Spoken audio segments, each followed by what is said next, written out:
আমি totally confused. এটা গ্রীষ্মকাল না শীতকাল না বর্ষাকাল বোঝা ভীষণ দায়। আমি কথা বলছি 21শে মার্চ 2025-এর। হ্যাঁ, গরম পড়ে গেলেও শীত ভাবটা এখনো রয়েই গেছে। আর তার মধ্যে গতকাল থেকে নিম্নচাপ। গতকালই বহরমপুর আসার কথা ছিল, কিন্তু এই বৃষ্টির জন্যই আসেনি। কিন্তু আজকে না আসলে আর হতো না, তাই ছাতা মাথায় সোয়েটার গায়ে বেরিয়ে পড়েছি বহরমপুরের উদ্দেশ্যে। বহরমপুরের কাজ শেষ করে ফেরার পথে আমি এবং আমার বন্ধু পীযূষ গোটা বহরমপুর শুধু খুঁজে বেরিয়েছি যে কোথায় ভুট্টা পোড়া পাওয়া যেতে পারে। বৃষ্টির দিনে না পাওয়ারই কথা, কিন্তু তবুও আমাদের কপাল এতই ভালো, মানে হয় না যে মন থেকে চাইলে সেই জিনিসটা পাওয়া যায়। তো ফেরার পথে রাস্তার ধারে দেখি এক দিদি ভুট্টা পোড়াচ্ছেন। তো দেখা মাত্রই আমাদের জিভে জল, আমাদের মন একবারে উচ্ছ্বসিত হয়ে গেল।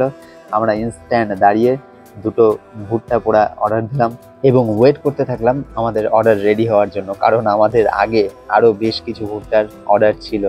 তো ওই দিদি ভুট্টাগুলো পোড়াচ্ছেন এবং আমরা ওয়েট করছি, জিভে জল চলে আসছে।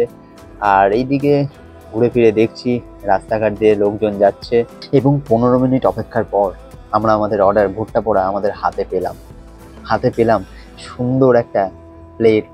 দেখো যে ভুট্টাটা আমাদের প্লেটে করে দেওয়া হয়েছে কি ইউনিক, এবং এতে করে আমাদেরকে সার্ভ করা হয়েছে। এবং সার্ভ করা হয়েছে ভুট্টাটা পুড়িয়ে, তার উপরে একটু লবণ ছিটিয়ে, একটু মশলা ছিটিয়ে আর একটু লেবু চটকে। আহা আহ কি কি অনবদ্য, জাস্ট অসাম। মানে জিভে তো জল চলে আসবেই, গ্যারান্টি। আর খাওয়ার সময়ও আহা আহা, যেন স্বর্গ। আহা। যাই হোক, আমার মতো তোমরা কারা কারা আছো ভুট্টা পোড়া খেতে খুব ভালোবাসো? আমি তো ভীষণই ভালোবাসি।